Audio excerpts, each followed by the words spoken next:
Les amis, bonjour. Merci de nous rejoindre sur Cola Sport pour cette nouvelle rubrique qui consistera à débriefer les différents matchs des équipes nationales du Cameroun, mais aussi de débriefer les différentes rencontres des joueurs évoluant dans les différents clubs en Europe. Et si c'est la première fois que tu nous rejoins sur ce canal, sur cette chaîne, merci de t'abonner, de partager, de liker. Ça nous encourage à te produire du contenu de bonne facture comme celui-ci. Alors, nous allons revenir sur la rencontre qui s'est jouée hier entre le Cameroun et l'Égypte, qui comptait pour la troisième journée de la Coupe d'Afrique des Nations U17 qui se passe actuellement au Maroc. Et nous allons faire une petite mise en contexte. On a le Cameroun qui était troisième avant le début de cette journée et qui devait absolument gagner son match en espérant une victoire du Burkina Faso sur l'Afrique du Sud pour espérer signer deuxième de ce groupe. Ou au pire, ne pas perdre ce match pour pouvoir garder l'espoir de se qualifier à la Coupe du Monde via le barrage qui devait se jouer cette semaine. Donc, on avait le Cameroun en troisième position, comme vous le voyez, et on avait les différentes équipes. Le Burkina en 1, qui a gagné le Cameroun de ces deux premières parties, et nous avions l'Afrique du Sud en 2 et l'Égypte dernière. Alors, les hommes de Saïdou Alioum étaient composés de Junior Lopez dans les buts, avec une charnière centrale qui n'a pas changé, c'est la même chose, Tamak Bindé, Dumbogo, Bandelek sur les côtés. Après, on avait notre trio dans le milieu de terrain, Biolé, Mimbang et Bondouma. Et enfin, nous avions en attaque Etundi, Luma et Mini. Donc, c'était toujours la même équipe qui était conduite depuis le premier match. Alors, les 10 premières minutes sont assez accrochées, assez brouillonnes. On a vu une équipe du Cameroun qui avait du mal à rentrer dans son match et qui se fait même surprendre par l'Égypte. Sur cette occasion, Abdel Karim, je crois le 9 de l'équipe égyptienne, qui a une bonne situation pour marquer dès la 5e minute de jeu.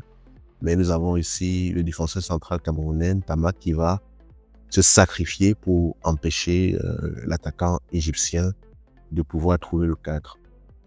Ensuite, nous avions également dans les gradins les Lions notables qui vont disputer un match demain contre le Maroc, qui était venu pousser leur petit frère dans cette rencontre. Mais on verra par la suite que ça n'a pas suffi. Alors, le Cameroun, dans ce match, était un peu désordonné tactiquement. Nous avions une équipe qui habituellement rentrait bien dans ses parties depuis le début de la compétition. Mais hier, ils étaient très frustrés, très tendus, L'enjeu était énorme parce qu'il ne fallait pas perdre. Et on voit ici ce positionnement des joueurs, c'est pas acceptable à ce niveau de la compétition. Vous voyez une seule passe là qui efface 4 joueurs. Donc, c'est pas normal. Les joueurs camerounais étaient très frustrés hier, à l'image de Franck Louma qui est passé complètement à côté de son match et qui n'a pas produit le résultat attendu qu'on avait l'habitude de voir depuis quelques matchs avec lui. Les 15 premières minutes sont assez débridées. On a ici Ntamak qui va faire une bonne chevauchée de 60 mètres. Peut-être qu'il en avait déjà marre. Il va faire une chevauchée de 60 mètres avec le ballon. Il va percer, casser les lignes parce que franchement, c'était compliqué pour le Cameroun de développer son jeu hier. Il y avait beaucoup de frustration, beaucoup de pression et on ne reconnaissait pas cette équipe-là. On a Ntama qui fait un rush de 60 mètres. Mais malheureusement, ce rush ne se termine pas de la bonne façon. Il y a une passe qui va arriver ici dans le demi-espace, mais Louma ne va pas pouvoir la prendre, ni Bondomo qui est ici.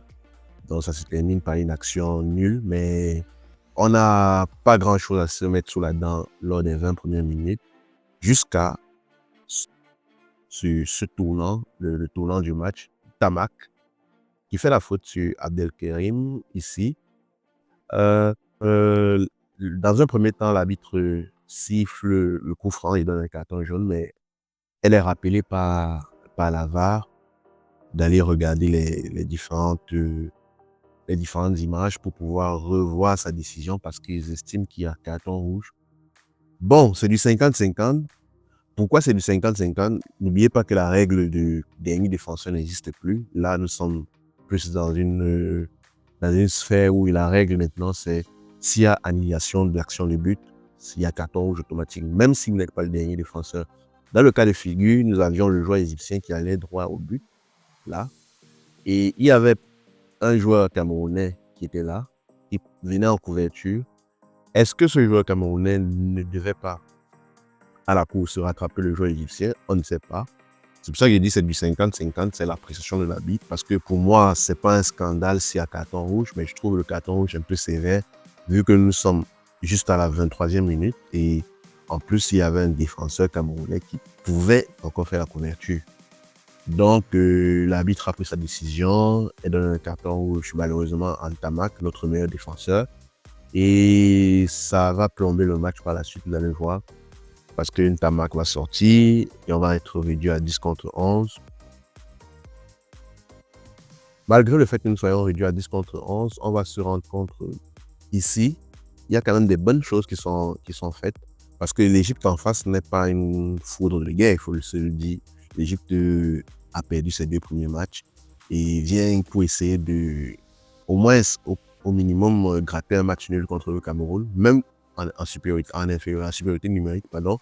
Ils n'ont pas pu mettre vraiment en difficulté le Cameroun parce que c'était un peu brouillon chez eux. Mais là, on a une bonne action. On a le latéral camerounais, Dumbogo, qui va combiner avec ici, je pense, Etoundi. Il y aura une sorte de 1-2, là, une passe. Et Etoundi fait une passe dans le dernier espace. Avec sa vitesse, il va se retrouver directement dans la surface. Et là, vous voyez le défenseur égyptien, il ne se contrôle pas, il ne se maîtrise pas parce que Dumbogo tente un petit pont et il se jette complètement sur lui et ça cause directement un penalty. Donc, ça cause un penalty pour le Cameroun. Penalty qui sera transformé par Emini Zibi. Emini Zibi qui était ici jusqu'à présent muet devant les buts, qui n'avait pas cadré la moindre frappe depuis le début du tournoi, va cadrer son premier tir et vous allez voir son seul et unique tir cadré pendant cette Coupe d'Afrique des Nations U17. Donc, il marque le jour de son anniversaire, le jour de ses 17 ans. C'est superbe. Avec ce petit clin d'œil au gardien avant de tirer, j'ai apprécié ça. Et là, le Cameroun qui mène 1-0. Sauf que le Cameroun mène 1-0, tout va bien, il pousse, il n'y a pas de problème.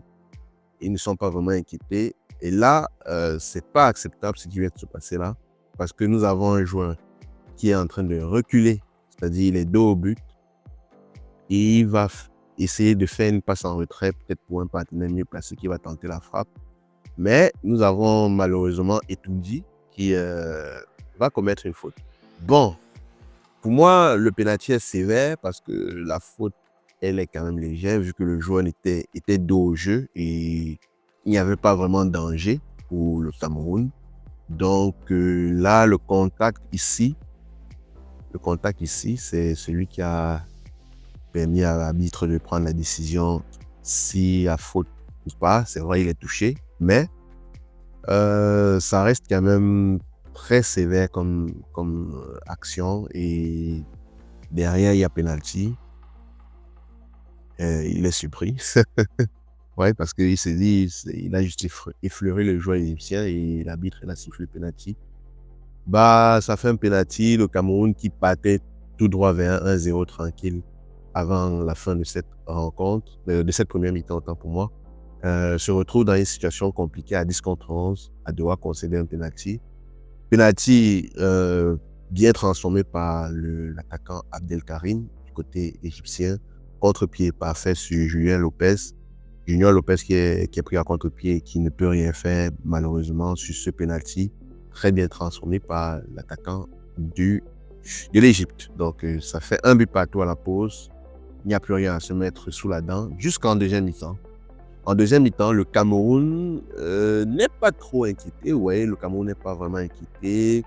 Le Cameroun réussit quand même dans cette situation assez délicate à se sortir du pressing haut parce qu'on a 1, 2, 3, 4, 5, 6 joueurs contre 6 joueurs également. Donc, c'est du 6 contre 6.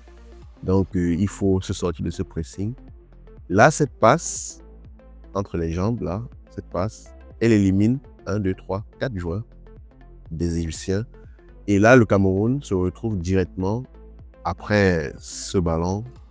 Belle conduite de balle de Mimbang qui donne la passe à Etoundi qui efface un joueur égyptien au milieu de terrain qui a tenté de faire la faute. Là, on a une supériorité numérique dans le dernier tiers. Très belle passe en profondeur pour Zibi. Ça se joue à rien, on va siffler au jeu cette occasion, mais je pense qu'il n'y avait pas un jeu. Surtout que ce qui suit après. Là, il reçoit bien la passe dans le bon tempo. Il fait le geste qu'il faut, il fait un petit crochet pour pouvoir enrhumer son défenseur. Malheureusement, comme dans toute cette compétition, le Cameroun pêche une fois de plus à la finition. Donc là, on a un tir qui va complètement aller dans les gradins. Et on va observer la frustration, encore une fois de plus, des équipes du Cameroun. Tout ce match, ils ont été frustrés. Ils n'ont jamais su rentrer dans ce match et malheureusement, ils vont le payer cash. Parce que dans la même action, l'action suivante, une faute un peu anodine ici. Une faute anodine de Dumbogo. Là, on a l'équipe d'Égypte qui bénéficie d'un coup franc. Et sur le coup franc qui suit, malheureusement, Junior Lopez, il se loupe. Il est en retard, il se loupe. Il ne touche pas le ballon. Et le ballon qui va retomber dans les pieds d'un Égyptien qui n'a qu'à pousser le ballon au fond des filets. Et ça fait 2-1 pour le Cameroun. Au même moment, le Burkina Faso marque contre l'équipe d'Afrique du Sud. C'est-à-dire, pour que le Cameroun passe, il faudrait que le Cameroun marque 3 buts à ce moment. Que le Cameroun se qualifie en quart de finale. Et là, on voit clairement, est-ce qu'il y avait faute sur Junior Lopez? Je ne pense pas, parce que c'est lui qui va vers le joueur et non l'inverse. Donc, c'est un raté complet et qui profite malheureusement à l'équipe d'Égypte. Ouais, il sait qu'il est fautif, malheureusement, Junior Lopez, c'est cette action. Ensuite, nous allons avoir une petite action ici, parce que le Cameroun doit absolument marquer pour au moins se qualifier pour les barrages. Et ici, nous avons un but, enfin un tir cadré de Imini dans le jeu, Imini Zibi dans le jeu. Malheureusement, il y avait hors-jeu au départ de l'action. Vous voyez, il y avait largement hors-jeu au départ de l'action. Et c'est ça qui empêche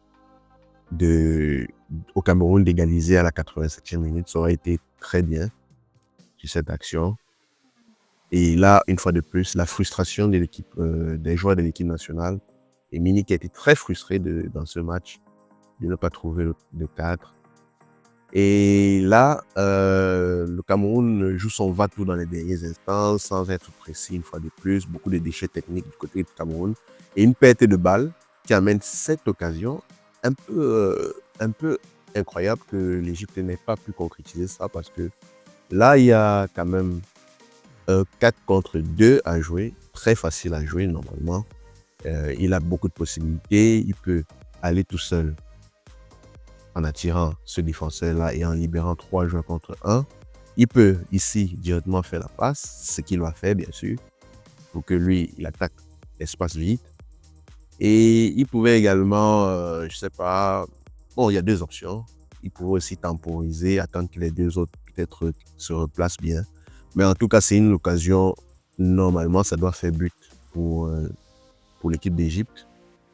L'équipe d'Égypte qui va avoir cette occasion, il va avoir le face-à-face, mais il manque de précision. Bonne sortie quand même de Junior Lopez pour réduire l'angle de tir. Et là, le tir qui passe à côté, malheureusement pour l'Égypte.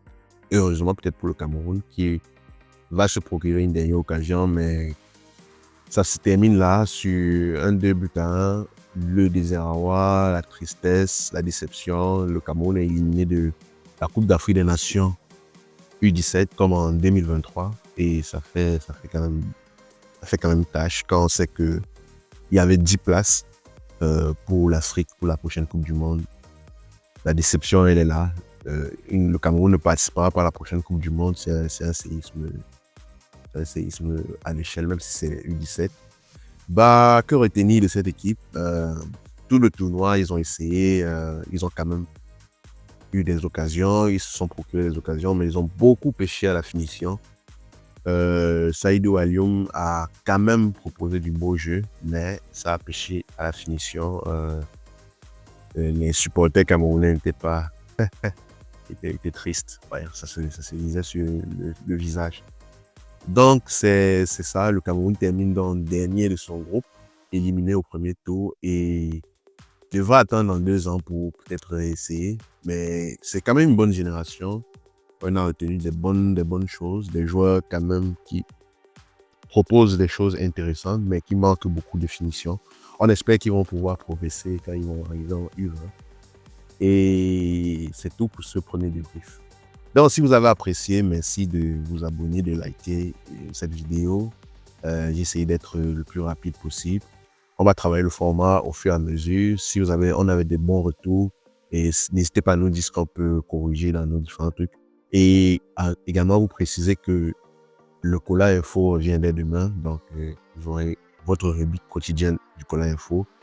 Donc, abonnez-vous, partagez et merci de toujours rester scotché à Cola Sport. Ciao.